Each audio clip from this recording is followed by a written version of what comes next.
नमस्कार दोस्तों, एक बार फिर से आपकी अपनी दुकान धनलक्ष्मी फैशन में सभी माताओं का, बहनों का, भाइयों का, दोस्तों का, मित्रों का हार्दिक अभिनंदन और स्वागत है। दोस्तों, आप जिस तरह से यूट्यूब चैनल देख रहे हैं और भी बहुत सारे लोगों के यूट्यूब चैनल आप देखते होंगे, सब अपना अपना व्यापार कर रहे हैं और व्यापार की जो काम करने की एक नई दिशा के जो निर्देश सब लोग देते हैं, उसी तरह हम भी देते हैं। ये जो हमारा यूट्यूब चैनल है उसको आप लाइक करिए, शेयर करिए और कमेंट करके भी हमें बताते रहिए वीडियो आपको कैसा लगा। आज के इस वीडियो में हम कलेक्शन नहीं देखेंगे, सिर्फ कुछ जानकारियाँ देंगे और जानकारी हम तब भी देते हैं जब हमारे पास कोई कंप्लेन आती है या आप लोग कंप्लेन करते हो, तब हम वो चीज़ की आपको जानकारी देते हैं ताकि हमारी जानकारी से आप लोगों को ये चीज़ का नुकसान ना हो और आप वीडियो शेयर करोगे तो उसमें और लोगों को भी नुकसान ना हो, नुकसान से बच सके। वीडियो को दोस्तों पूरा देखना, लास्ट तक देखना। वीडियो पूरा देखोगे तो आपको मालूम पड़ेगा, भले आप कपड़े का काम करते हो या नहीं करते हो या अदरवाइज कोई भी काम करते हो, तो सबके लिए ये वीडियो है। ये ज़रूरी नहीं कि सिर्फ कपड़े का काम करते हैं या काम करने का विचार कर रहे हैं उनके लिए वीडियो है। सबसे पहले तो आपको ये बात बताना चाहूँगा, जितने भी क्लाइंट जो हमारे से धनलक्ष्मी परिवार से जो जुड़े हैं, वो यहाँ पे ऑर्डर करते हैं, यहाँ आके परचेज़ करते हैं या वो ऑनलाइन ऑर्डर मंगवाते हैं, तो उनके लिए ये आ रही है कि भी जैसे कल भी 1-2 कॉल आए हैं, उसके पहले भी 1-2 कॉल आए हैं कि आपका जो यहाँ से कोरियर जाता है, आपके कोरियर के ऊपर चाहे वो 5,000 का हो या 10,000 का हो या 15,000 का हो, और अमुक लोग क्या करते हैं कि पेमेंट फँसे ना, वो हिसाब से सीओडी की सुविधा का लाभ उठाते हैं। सीओडी का मतलब ये हुआ कि आपने 5,000 या 10,000 या 20,000, 50,000 जो भी आपने ऑर्डर किया, उसका आप 20% पेमेंट आप पहले करते हो, बाकी का पेमेंट आपके माल आपके घर पे आने के बाद में करते हो। वो जो आपका कोरियर होता है, जो आपका छोटा पार्सल जो होता है, उसके ऊपर आपका पूरा एड्रेस रहता है, आपका पिन कोड, आपका मोबाइल नंबर, सारी जानकारी उसके आपके घर तक पहुंचाने के लिए पूरा एड्रेस उस पे दिया रहता है। वो बाई रोड जाता है, बाई एरिया जाता है, बाई ट्रेन जाता है, तो जैसे भी जाता है, जैसे भी सुविधा ज़्यादा से ज़्यादा फास्ट से फास्ट पहुंचाने की कोशिश करते हैं। उसमें क्या होता है, पूरा एड्रेस आपका जो रहता है, जो रास्ते के अंदर हो या कहीं गोडाउन पे हो या कोई भी सिटी के अंदर, जैसे जैसे आपका माल जैसे जैसे सिटी सिटी आगे आगे पहुंचता है, स्टेट बाय आगे पहुंचता है, माल बाहर रहता है, गाड़ी में रहता है या कहीं पे भी रहता है, उसमें क्या करते हैं, अमुक लोग जो होते हैं उसमें से नंबर निकालते हैं, नंबर निकाल के कस्टमर के नंबर पे फ़ोन करते हैं, आपका ये कोरियर है, आपका इतना पेमेंट बाकी है, मैं आपको स्कैनर भेज रहा हूँ, 5 रुपये भेज रहा हूँ, या आपको ओटीपी देना है, ये देना है। तो उसके लिए मैं सभी से, जितने भी क्लाइंट जो ये वीडियो देख रहे हैं, चाहे वो कपड़े का काम कर रहे हैं या अन्यथा कोई भी काम कर रहे हैं, तो उनके लिए ये भी मैं बताना चाहूँगा कि आप कोई भी, जब तक माल आपके हाथ में नहीं आता है, तब तक उसमें ना तो आपको ओटीपी देना है और ना ही पेमेंट का कुछ आपको करना है, ना ही उसकी कोई बात सुननी है। माल के प्रति अगर कोई भी, अगर आपके पास अगर ऐसी इंक्वायरी आती है या आपको कोई फ़ोन आता है या आपके पास कोई मैसेज आता है या आपके पास कोई कॉल आता है, तो पहले आप जिस फर्म से आपने जो ऑर्डर दिया है, जिस फर्म से आपने जो काम किया है, पेमेंट डाला है, वो फर्म का आपके पास जो नंबर होगा, वो नंबर पे एक बार आप संपर्क कर लेना कि भाई मेरे पास ऐसे फ़ोन आया है, वो ओटीपी मांग रहा है या पेमेंट के लिए बोल रहा है, तो वहाँ से भी आपको जानकारी मिल जाएगी कि ये पेमेंट आपको करना है या नहीं करना है। 99% जो कोरियर वाले होते हैं, कोरियर आपके घर पे लेके आते हैं, वो कोरियर आपके हाथ में देने के बाद में कैश पेमेंट लेते हैं, वो ऑनलाइन पेमेंट लेते नहीं हैं। दूसरी बात होती है पार्सल की। पार्सल भी अगर आप लेते हैं, तो पार्सल के अंदर भी ट्रांसपोर्ट के अंदर आपका माल जाता है। हम यहाँ से पूरा माल यहाँ से पैकिंग करते हैं। पैकिंग करने के बाद आपके जितने जो बंडल होते हैं, जैसे कोई 4 पीस का बंडल है, कोई 5 पीस का बंडल है, कोई 10 पीस का बंडल है, तो उसमें आपको माल का मिलान कैसे करना है, वहाँ पे पार्सल को आपको रिसीव कैसे करना है, पार्सल अगर यहाँ से आपका निकला या निकला, वो चीज़ की जानकारी आपको कैसे मिलेगी, तो उसके लिए मैं आपको ये सबसे पहले ये भी बता देता हूँ। जैसे कोई भी सिटी का जो माल जाता है, उसमें ई वे बिल होता है और बिल होता है। अब जैसे ये एक पार्टी है, कॉटन कलेक्शन है और ये कर्नाटका की पार्टी है, इसका जैसे टोटल अमाउंट 50,000 टोटल अमाउंट है, और ये यहाँ पे इसकी टोटल आइटमें आई हुई है। ये साथ में उसका ईवे बिल है, इस तरह ईवे बिल है। ईवे बिल से आपको कोई लेना देना नहीं, वो ट्रांसपोर्ट का और फर्म का रहता है। उसके बाद में ये उसकी बिल्टी आई है, ये आप देख रहे हो, ये VRL ट्रांसपोर्ट की बिल्टी है। आप अगर खुद भी अगर उसमें ट्रैक करना चाहते हो कि मैं मेरा माल कहाँ पे पहुँचा है, तो ये जो ट्रैकिंग नंबर जो दिया है उसमें जो LR नंबर दिया हुआ है, ये आप VRL की जो गूगल के ऊपर वेबसाइट आती है, गूगल पे ऊपर VRL लॉजिस्टिक लिमिटेड आप लिख के उसमें ट्रैकिंग नंबर ये डालेंगे तो उसमें आपको लोकेशन मालूम पड़ जाएगा कि भाई ये माल मेरा कहाँ पे पहुँचा है।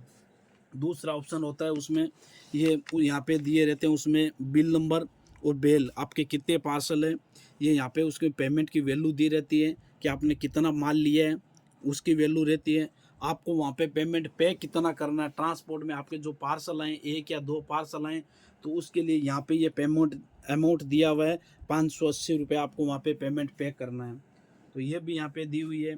उसके बाद बहुत सी जगह जो सिटी से कोई 10 किलोमीटर, कोई 20 किलोमीटर, कोई 30 किलोमीटर दूर रहते हैं, वहाँ पे कोरियर की सुविधा नहीं रहती है, तो हम बिल्टी पहुँचाना पॉसिबल नहीं होता है।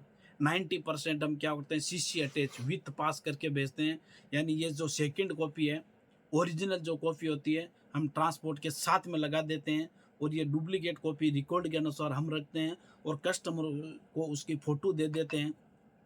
फ़ोटो जैसे आप वहाँ पे VRL ट्रांसपोर्ट हो या अन्यथा कोई भी ट्रांसपोर्ट, आप जैसे वहाँ पे फ़ोटो बताएंगे और अपना एक ID कार्ड आप बताएंगे तो उसके तुरंत आपको ये माल मिल जाता है। पार्सल आप वहाँ से अगर आप एक्सेप्ट करते हो, चाहे वो ट्रांसपोर्ट का हो या कोरियर का हो, तो ट्रांसपोर्ट से जब पार्सल रिसीव करते हो तो उस टाइम पार्सल को पूरी एक तरफ निगरानी से आप देख लेना, पार्सल को आप चेक करना, कहीं से पार्सल आपका फटा हुआ नहीं होना चाहिए, कहीं से डैमेज नहीं होना चाहिए, पार्सल कटिंग नहीं होना चाहिए। अगर वो अवस्था में आपका पार्सल है, फटा हुआ है, डैमेज है, कटिंग वटिंग है, तो तुरंत आप ट्रांसपोर्ट से ही वो पार्सल की या कोरियर की आप फ़ोटो लेवें और हमें उसकी फ़ोटो भेजें और तुरंत हमें जानकारी दें। उसके बाद यहाँ से पार्सल आप अपनी गाड़ी में लोड करें। क्यों, उसमें अगर पार्सल के अंदर पीस कम होते हैं, पार्सल फटा हुआ है, कटिंग किया हुआ है, फाड़ा हुआ है, तो उसका जिम्मेदार ट्रांसपोर्ट होता है। क्यों, माल अगर कम निकलता तो उसकी जिम्मेदारी ट्रांसपोर्ट की होती है, दुकानदार की नहीं होती। पार्सल अगर पूरा पे कर उसके बाद में अगर कोई 1 पीस 2 पीस अगर कम होता है तो वो जिम्मेदारी हमारी रहती है। यहाँ पे आते हो माल लेते हो, माल आपके जब तक घर में नहीं पहुँचता है, आपके हाथ में नहीं आता है, तब तक आपके माल की और पेमेंट की जिम्मेदारी दोनों कंपनी की रहती है। आपके हाथ में आने के बाद हमारी जिम्मेदारी ख़त्म होती है। उसके बाद आप पार्सल जैसे आप घर लेके जाएंगे, घर ले जाने के बाद 50,000 का, लाख का माल है, 2 पार्सल या 3 पार्सल माल है, वहाँ पे आपको माल मिलाना कैसे है? आपने यहाँ पे कम से कम 50 या 100 वेराइटी ली है, आपको रेट का कैसे मालूम पड़ेगा, कौन सी आइटम क्या रेट की है? तो उसके लिए अपने को क्या करना कि जैसे ये बिल है, ये बिल के ऊपर क्या होता है, हर बंडल के ऊपर नंबर लगा रहता है। जैसे एक सारे के सारे सबसे पहले पार्सल खोलते हैं, आपको टोटल पीस काउंटिंग करने भी, आपके पार्सल के अंदर सपोज करो 34 पीस है, जैसे ये 34 है पीस, ओके है तो समझो आपका माल एकदम ओके है। उसके बाद आपको नंबर वाइज पार्सल में जो माल निकाला उसको नंबर वाइज आपको मिलाना है, 1 नंबर, 2 नंबर, 3 नंबर, 4 नंबर, ऐसे एक एक करके आपको मिलाना है। उसमें सीरियल नंबर का टैग लगा रखा है, जैसे 1 नंबर का जो टैग लगा है तो बिल के सामने जाना, आपको 1 नंबर में देखना है। जिस बंडल पे आपको 2 नंबर का टैग लगा है तो 2 नंबर के सामने देना है। ये वाला स्टिकर लगा रहता है उसमें, ये जो स्टिकर लगा रहता है उस पर सीरियल नंबर आता है, जैसे 1 नंबर आ गया, 2 नंबर आ गया, 3 नंबर आ गया, 4 नंबर आ गया, 5 नंबर आ गया, 6 नंबर आ गया, सीरियल नंबर आ गया। कोई भी बंडल उठाए, बीच में से कोई भी बंडल उठाइए, जरूरी नहीं कि आप सीरियल नंबर से ही मिलाओ। आप कोई भी बंडल उठाओ, सीरियल नंबर से अगर मिलाओगे तो आपका नया काम है, आपको जानकारी अच्छी होगी और आपको उसमें आसानी रहेगी, मिलाने में भी आसानी रहेगी, आपको तकलीफ नहीं होगी।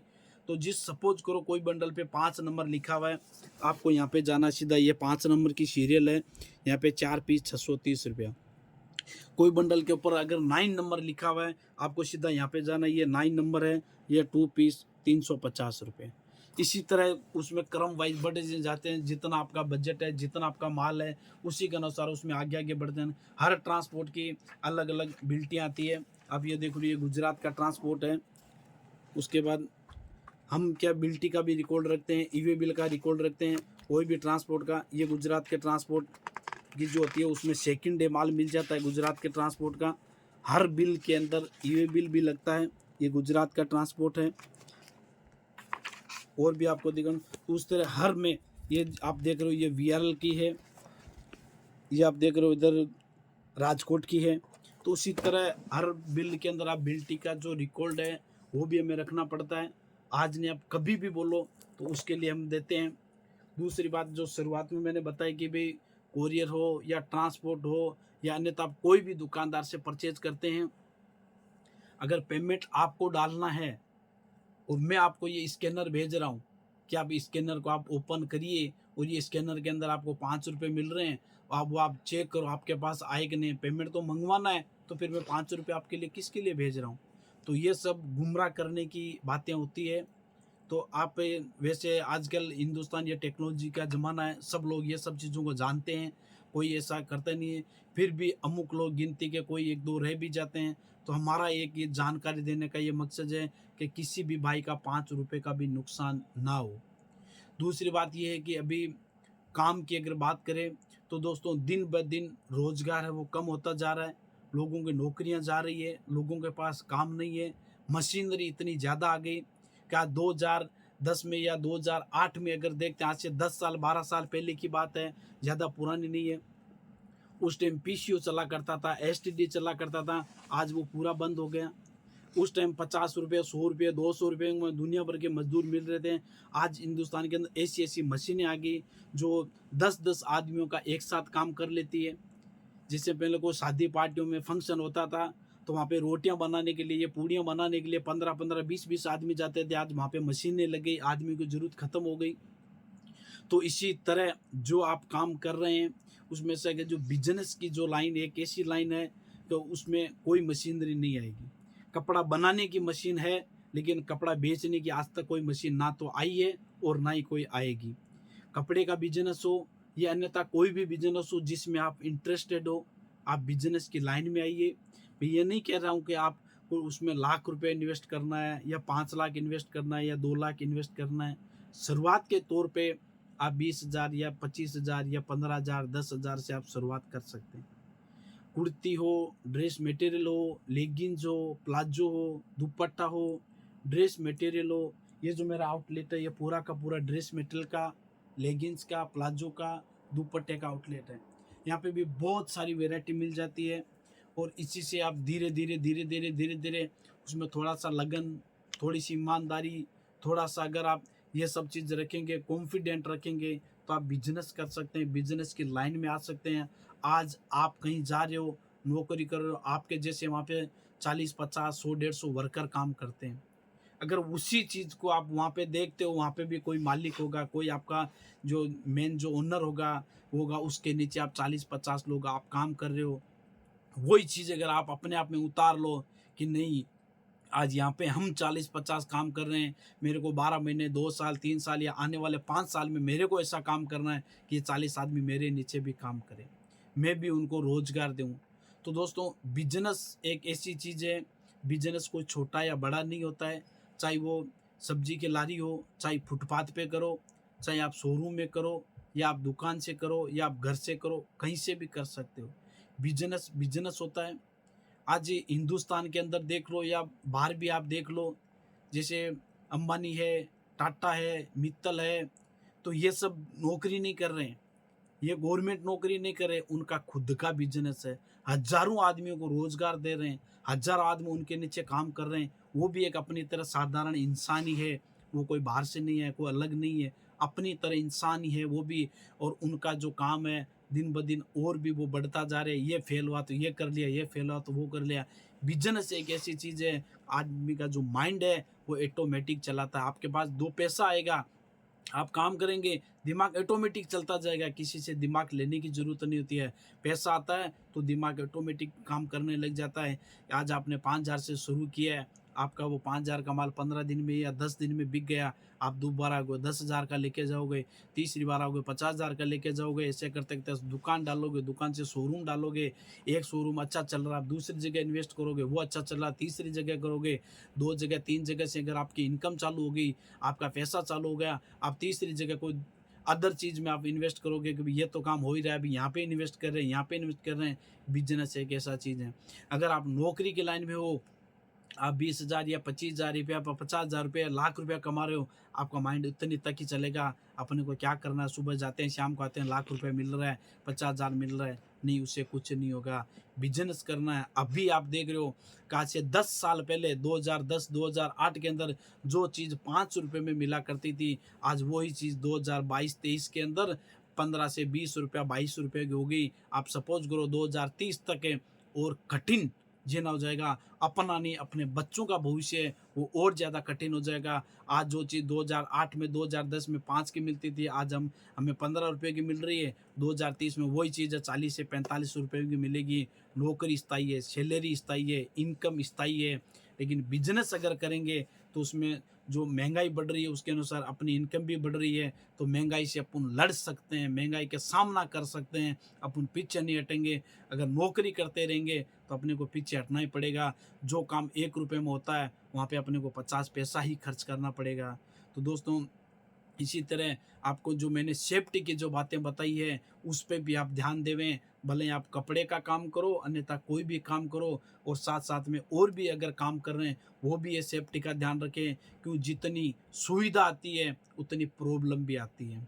क्योंकि जो ऑनलाइन का सिस्टम जो दिया है, टेक्नोलॉजी का जो सिस्टम आया है, उसमें जितनी सुविधा हुई है, घर बैठे पैसे भेज दिए, घर बैठे पैसे मंगा लिए, तो उसके साथ साथ अगर थोड़ी सी अगर चूक करते हैं, भूल करते हैं, तो उसमें अपन बर्बाद भी हो सकते हैं। तो सावधानी सबसे पहली सुरक्षा है, सावधानी रखना।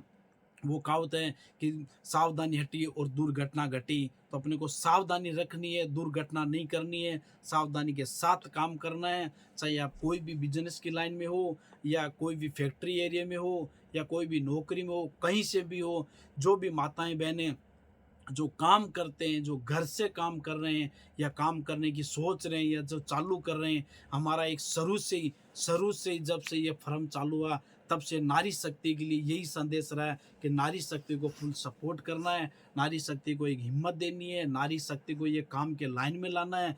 तो वो हिसाब से आपको काम करना है। अन्यथा कोई भी तरह की आपको तकलीफ हो, परेशानी हो, तो स्क्रीन पे आपको नंबर दे रखे हैं, नंबर पे आप कॉल करें, मैसेज करें, और यहाँ आके भी आप रूबरू बात भी कर सकते हैं।